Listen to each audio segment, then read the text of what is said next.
Welcome into the Daily Illini Sports Podcast. It's Josh Pietsch and Carson Gourdie. Carson, I think this is our first time not doing a podcast in person together since the school year started. Yeah, we're together on campus. Why wouldn't we be together? But, over the summer, that's what we did all the time. Yep. Talk about the White Sox falling off a cliff. We used to talk about Illinois football, hopefully going 5-7. And We now, used to talk about when USC and UCLA first joined the Big Ten, and then we got the luxury of doing everything in person. Makes things a little easier, I'd say. yeah, it does. Maybe, hopefully we get to keep up the same chemistry. Yeah, well, luckily we were both able to watch all three Illinois games this past weekend, three high caliber games. We're going to get to football a little later here, but we're going to start with basketball. And Carson, the first game of the weekend was Friday night in Vegas. Illinois played number 8 UCLA.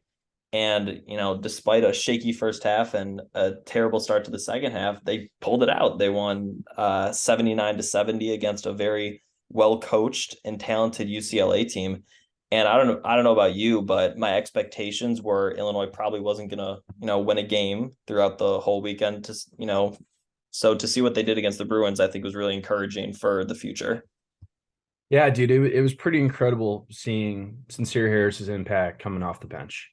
This is what Brad Underwood wants. Like, he knows he doesn't always have the most consistent shooters, but you can create offensive opportunities with phenomenal defensive play, great on-ball defense, and creating easy buckets in transition. They were harassing UCLA. And then, obviously, Terrence Shannon really stepped it up. He's been acting like an alpha. 8 for 9 from the three-point line. Like, that's not something we can ever expect again from Terrence Shannon. But I think on a usual basis, you can expect Terrence to get to the basket. And that's not something he did against Virginia. Maybe he got cocky making so many three-point shots against UCLA. But the team showed how high the ceiling is. Because against UCLA, who's the one player who didn't have a good game? Like On RJ? Illinois, Yeah, on Illinois. Like, RJ's like the only one that kind of like comes off the top of my head. Jaden Epps didn't shoot particularly well. He was 1 for 6 from the field. But yeah, RJ for main people, yeah. Yeah. And what's nice about Jaden Epps, it's just good to see a freshman that's willing to take shots. And He's aggressive.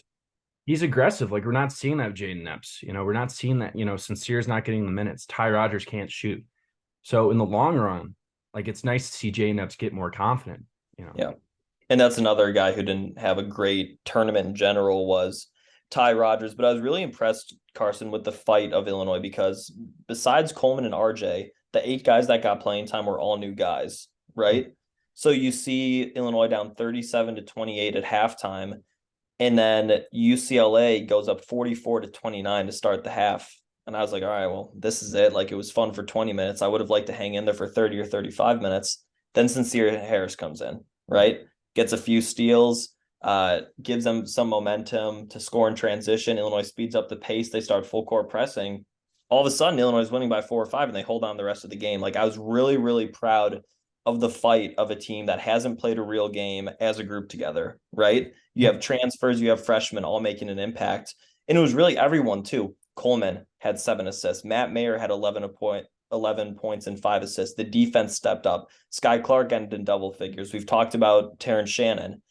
Dane Deja had 13 points off the bench in only 18 minutes. Like, I was just really proud of the way we saw the team who hasn't been in a tough situation together yet really come together and not only win the game, but win kind of convincingly. Is Brad Underwood a genius? Because on the surface level, you say, oh my God, Kofi Coburn's gone. How the hell are they going to rebound? Well, first of all, Dane's good enough. I'm not going to say it's a wash, but it's good enough.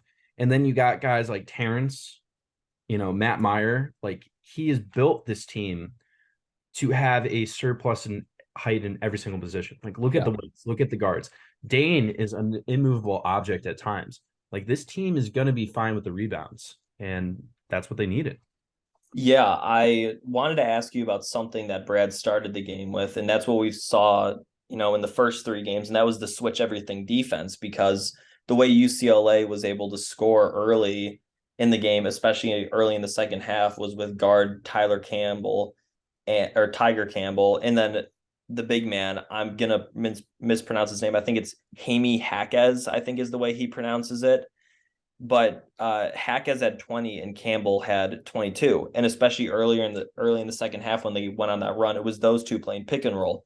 And I think that the switch everything defense really hurt them because you'd have, Coleman or Mayer come up on Tiger and Sky would be stuck down on Hackes and he could hit some tough shots. So they didn't necessarily turn off the switch everything. They just sped up the game by pressing full court. But I want to know what you think of this switch everything defense between a big guy and a point guard on a pick and roll. Yeah, it just creates, size opportunities that aren't favorable for Illinois. And the problem is you let UCLA get comfortable with a half court offense. Like Illinois, like you can't do that. Like I thought it was a phenomenal job for them to realize, let's put pressure on them the entire time. Like the way that Sincere Harris was playing on ball defense, the way the entire team was, it made a team like UCLA that wants to go slower to place feel very uncomfortable. And that's kind of like Illinois' bread and butter. Against Virginia, it didn't work as much. And I feel like Virginia did a great job of getting to the free throw line.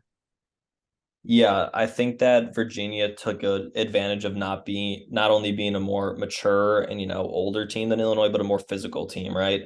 Like people can complain about the free throws all they want. Illinois shot 9 of them. Virginia shot 32 free throws. Obviously, some of those include the end. You can complain about the fouls all you want, but really Virginia was just a more physical team. And I think Illinois' defense against Virginia, honestly, man, was pretty good.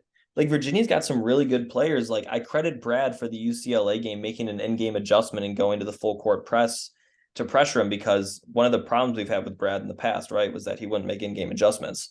So now he did. And against Virginia, I think it's really hard to nitpick things defensively that they couldn't do better.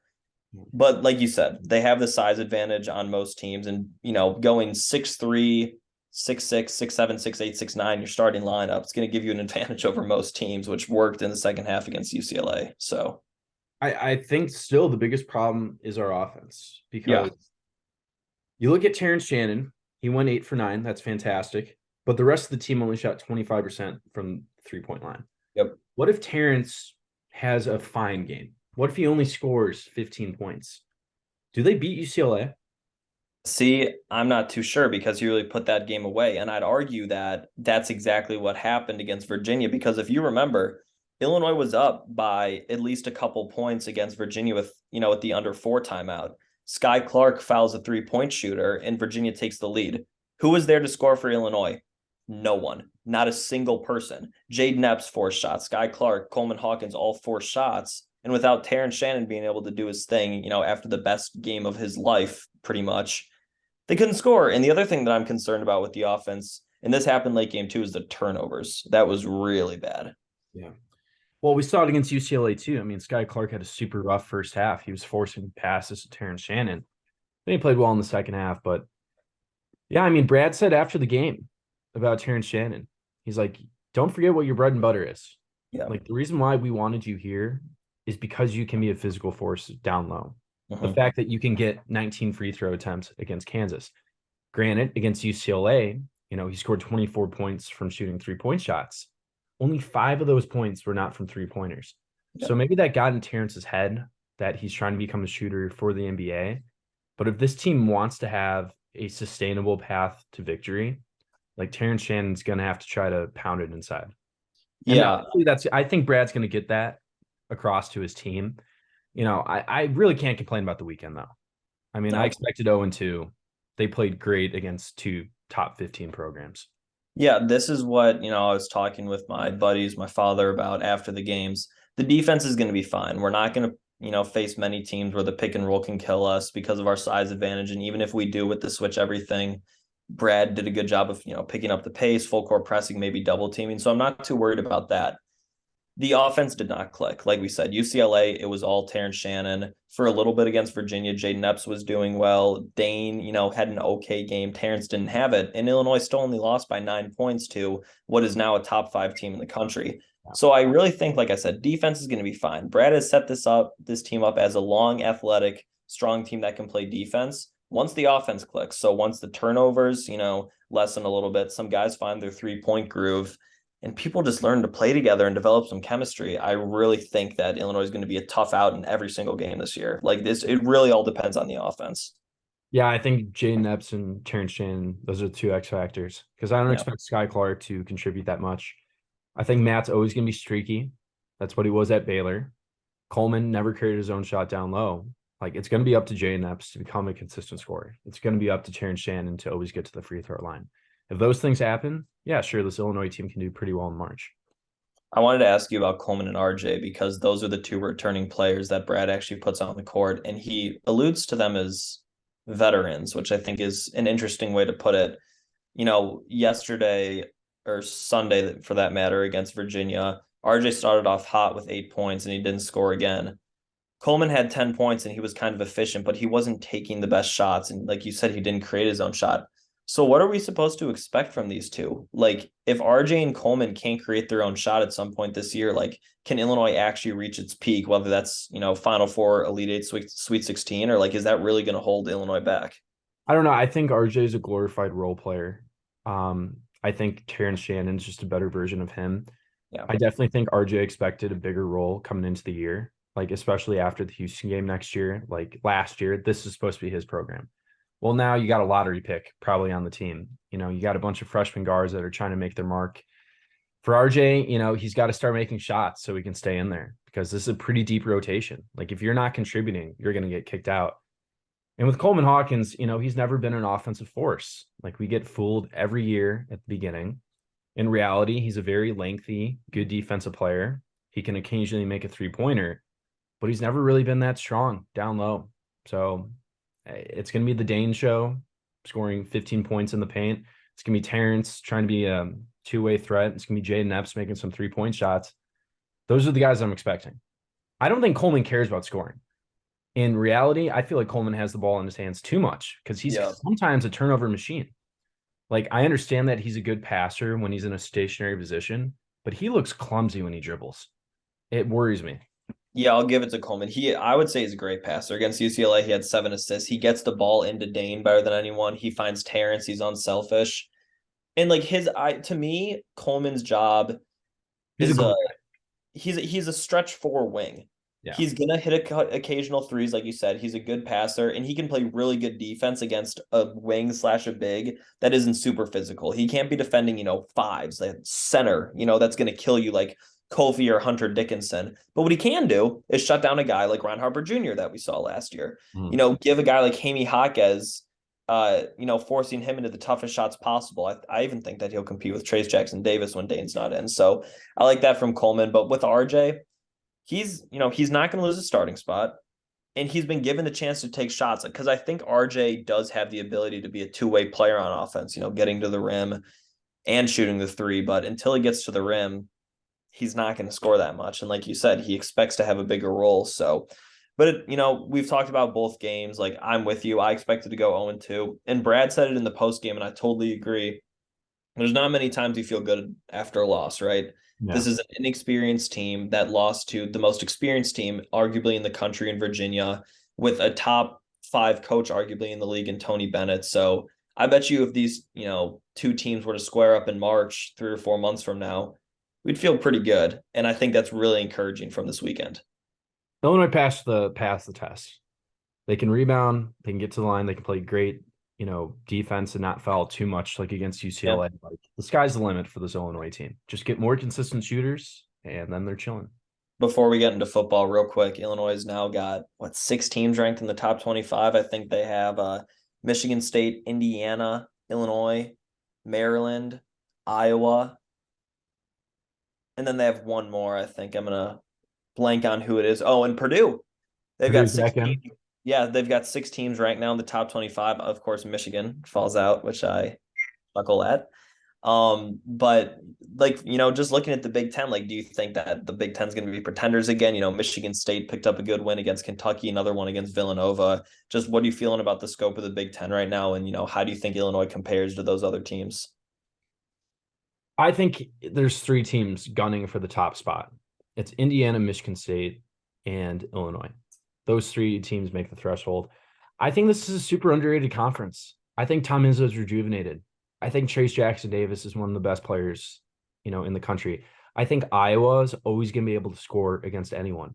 People were doubting this Big Ten conference because they lost so many people, but people don't get that teams like Illinois, they rebuilt with some of the best players in the Big 12 and they recruit like crazy. Michigan State, guys like Joey Hauser, they're actually pretty good. And now they're starting to live up to their potential. So I don't want to predict March Madness because it's so unpredictable. It might be Yeah. a bad matchup. You might just be too physical for one game. But the Big Ten is going to do pretty well, getting a lot of teams in and probably getting some pretty good seeds. Michigan had a terrible start to last year, and then they went to the Sweet Exactly. 16 again. You can't sleep on Michigan. No, you can't. Ed Howard's pretty good. And I still like Dickinson. Like once the time comes, like Michigan's gonna be a good program. Illinois plays Maryland pretty soon at Maryland in their second conference game, I believe, or their first one. And Maryland just went and won their Thanksgiving tournament with Donta Scott, who's given Illinois problems in the past, leading them. And they beat a really well-coached Miami team by 20. Now, Miami doesn't have that much talent, but just another team to look out for that I think, might surprise some people and could beat Illinois, in that game early in the season, whatever. We're On the pleased with road. Illinois. Huh? On the road, right? On the road at Maryland. I always say red teams on the road in the Big Ten for Illinois. It's very hard to beat a team with the color red on the road. Yeah. A lot of Rutgers, them too. Nebraska, Indiana, Maryland, Ohio State. There's a ton of them. All right. Well, in between the two basketball games, we had what could have been Illinois' biggest football win, arguably, in 15 years. That was at number 3, Michigan. Michigan kicks a field goal with 9 seconds left and beats Illinois 19-17. And the story for me, Carson, was not the last offensive drive, but the last offensive drive when Illinois ran the ball 2 plays in a row and gave, was too conservative with their play calling, gave Michigan good field position with the wind, and ultimately they win the game. Yeah, I don't know what Barry Lunny's thinking. What made this offense move in the second half was the play action pass. It was going up tempo. I'm sorry, we've seen time and time again, like when the pressure's on this offensive line, when it's a short yard situation, when teams stack the box, Chase Brown can't gain any yards. Running the ball up the middle against Michigan twice, against one of the best rush defenses in the country, that's disastrous. So when it's 3rd and 7, yeah, you don't have the wide receivers that can get open. Like Tommy DeVito, he's a good game manager, but he's not a playmaker. So on first down, yeah, sure, run the ball. But what about on second down? Why don't you do a jet sweep to Isaiah Williams? Why don't you do a screen pass to Isaiah Williams? Isaiah Williams had 1 catch for 8 yards in the second half. I know. What is going on? The whole point of getting Barry Lunny was to put the ball in the best people's hands. That's what Tony Peterson didn't do. For the second half of the season, I feel like he hates Isaiah Williams because he's been so quiet. Yeah, I'll get back to your first point. To counter your second point, Michigan has a phenomenal defensive backs coach, and they did game plan for Isaiah, so credit to them there. But I agree with you. And the other, back to your first point though, on second down, what are you doing? Like I would have liked to see one of 3 things on second down: play action, QB option, RPO. Because both of the second 2 options, the option for RPO or just a QB option, are what Tommy thrives in. That is where he's the most efficient. So even if you don't get a first down on second down, you trust Tommy, who's very efficient in the passing game in general, to at least complete a pass. Because then even if it's only for 1 or 2 yards, right, it's better. It's arguably better than a run because the defense knows what's coming. I had one of my buddies text me after the game, no, I don't think that Barry Lunny made the wrong call because Chase is the best player. Well, sure, but Michigan has arguably the best D-line in the conference, and they know exactly what's coming. Like this isn't, this is basketball. Like they know exactly what's coming. So what are you supposed to do? So very disappointed in Barry Lunny. I thought that he adjusted to Michigan's defense great. And the way that I've described Barry Lunny to people over the last couple of days is that he's the offensive coordinator equivalent of the phrase $1 million move, 10-cent finish. He gets you there. He gets you the yards. You can outgain the other team and you're set in possession to win. But as soon as you're supposed to finish, he sells the bag. And that's what happened against Michigan. Yeah, it gets vanilla. We saw it against Indiana. We saw it against Michigan State when he went 1 for 6 on 4th down conversions. Like there's been a serious issue. There's been a serious issue with short yardage. And I think it's not good. It's really holding this program back. I mean, this Illinois team should be in a Big Ten championship. When you're facing Michigan and all they need is a field goal, I'm sorry, like you have to take chances. They have Moody as their kicker. Like everybody knew when Illinois punted that ball away, they were probably going to lose. Yep. Granted, the refs did help out on that pick call, but you can blame the refs. Every game you can find something with the refs. The fact is, You had 3 downs to get 10 yards. You couldn't do it. You have to control what you can control. You can't call the refs not calling the pick play. You can't control New York calling that incomplete pass, that which was clearly incomplete, by the way, a completion. What you can control is moving the ball and putting the game away with the ball in your hands. And Barry Lenny didn't do that. Credit to Brett Bielema.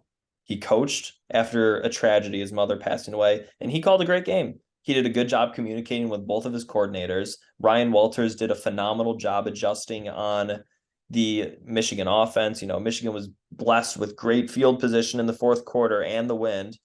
And you could argue the pick play, the incompletion, the PI call on Devon Witherspoon. I don't even know what that was, but it all came down to Barry Lenny's play calling. And once again, which we've seen, for at least 2 or 3 of the losses now this year, he sold the bag. And it's frustrating because that would have put Illinois in prime position to go out and win a Big Ten West championship after, people doubted them after losing to Michigan State and Purdue. I know. And that's kind of just shows how close this program is. Like if you said before the season that Illinois would be up 17-16 against Michigan with 15 seconds left, I don't think a soul would honestly believe that that was a possibility. No. But they play physical in the trenches. Ryan Walters is a phenomenal defensive coordinator. Chase Brown's great. But doesn't it seem like a missed opportunity? They scored 23 points a game this year. Guess how many they scored last year? 20 or 19. They scored 20. So even though that you have Chase Brown giving a Heisman level performance, even though this is one of the best wide receiver cores you've had in years, despite the fact that Tommy DeVito is a massive upgrade over Art and Brandon Peters, you're going to finish 5-4 in conference play. They finished 4-5 last year in conference play. Yeah. So despite having all this increased talent, being so vanilla on offense has given them only 1 extra win. It's awful. Yeah, no, it's definitely frustrating because, people say, yeah, if you would have told me the year before, you're probably going to go 8-4, end up, playing a SEC team like Mississippi State, Kentucky, or Arkansas in the Music City Bowl, you would have thought they were crazy, but expectations change fast. And when you blow an opportunity, like you said, to get into the Big Ten championship game and potentially go to a Rose Bowl, which, isn't going to be a thing after this year because next year it's in the playoff and then you have the 12-team playoff period, you feel frustrated. So no, I'm exactly with you there. But I mean, we can sort of talk about this coming week at Northwestern anyways. It's going to be at Northwestern, probably a small crowd, not the best weather. I hope Illinois takes care of business and wins by 20 or 30, kind of like they did last year. They are 11.5-point favorites. If this team wants to come out and be angry, I mean, they should win 24-0. Yeah. That's what it should be. Yeah. I don't know. College football is weird. You're dealing with 18 and 19-year-olds. Yeah. College football's been crazy the past few weeks. Yeah. I mean, just the scope of college football. South Carolina. Real quick before we wrap it up here, the top 4 did not look great. Georgia only had a 10-point win over Kentucky. Ohio State squeaked one out at Maryland. Michigan barely handled Illinois, and TCU won in dramatic fashion against Baylor. You kind of thought for a minute there that someone else might be able to come into the playoff, and that would have been Tennessee. Then they give up 63 points to South Carolina, lose Hendon Hooker. They're completely out of the picture. Yep. USC picks up a key win against UCLA. Very happy about them. Those are your 5 teams right there, in my opinion. Clemson, sure, but I don't trust. Clemson's going to get in. If I had to predict the playoff, I think 3 teams are clear. I think Georgia, Ohio State, they're in. I don't see USC beating Notre Dame or Oregon. Like for them to at Notre Dame. No, it's at USC, but I think Notre Dame's one of the most scariest teams in the country right now. I wouldn't want. Freeman's got a good thing going there. I feel like Kansas State's going to beat TCU in the Big 12 championship. I think Clemson's going to win out. So I think it's going to be Georgia, Ohio State, Clemson. I don't know who gets that 4 spot. I really don't. Would it be Michigan? I mean, if it's close, it's a close game. I think you'd have to give it to Michigan at the end, but I don't know. This year in college football, I think it's Georgia and everyone else. I 100% agree. If I had to predict the playoff right now, I would go Georgia, Ohio State. I think TCU is going to win out. Give me TCU. They could. And then I think USC is going to win out too. That's just, I have a feeling about it. Obviously, there's a tens of hundreds of different, possibilities that we could go over here. But that's what I think. Obviously, Clemson, Michigan are right there, but I'm with you. It's Georgia and everyone else. Like, who cares that Kentucky only wins or Georgia only wins by 10 at Kentucky? Bob Stoops is a good coach. It's a good defensive team. Like, Georgia doesn't need to win by 20 for me to feel good about them. When they need to win big, they win big. We saw it against Tennessee. We saw it against Oregon. Georgia's the clear front runner. Yeah, no, they play the most competent football. Yeah. That's for darn sure. Hey, it'll hopefully be a fun playoff, but yeah, it seems like there's one team. Yeah, I agree with you. All right, well, I think that's going to do it for today's episode of the Daily Illini Sports Podcast. Carson, at least our teams competed. I mean, you feel good about basketball, and I'm, besides a couple play calls away, by Barry Lunny, Illinois might win that game. So at least our football team and our basketball team are headed in the right direction. Where were you in 2018 during the same time period? You know what was going on?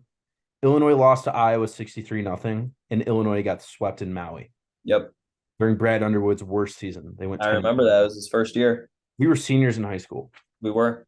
Now we're seniors in college, and Illinois football almost beat Michigan, and the basketball team looks like a top 10 Big Ten contender. They look Brad's like second year, actually. Yeah. No. Second year. Yeah. It just I'm not worried about basketball. They've proven it. They've built credibility. They could have gone 0-2 this weekend. I wouldn't have batted an eye. Yep. But I do think the one thing with football is it's very fluid. Like the reason why people like Malik Elzy look to go to Illinois is because they start 7-1. And I do feel like Brett Bielema still needs to make changes to the offense. Like they cannot think that this year was a perfect formula and that the refs just happened to screw them over. No, there are fundamental issues that they need to change with the passing game, or else this football team won't leave, being mediocre in the Big Ten. Yeah, I agree. Maybe it's time to stop whining on Twitter and make fundamental changes, right? Yeah, I don't know. That's what I think. All right. Well, that'll do it. Carson, thank you for coming on. This has been another episode of the Daily Illini Sports Podcast.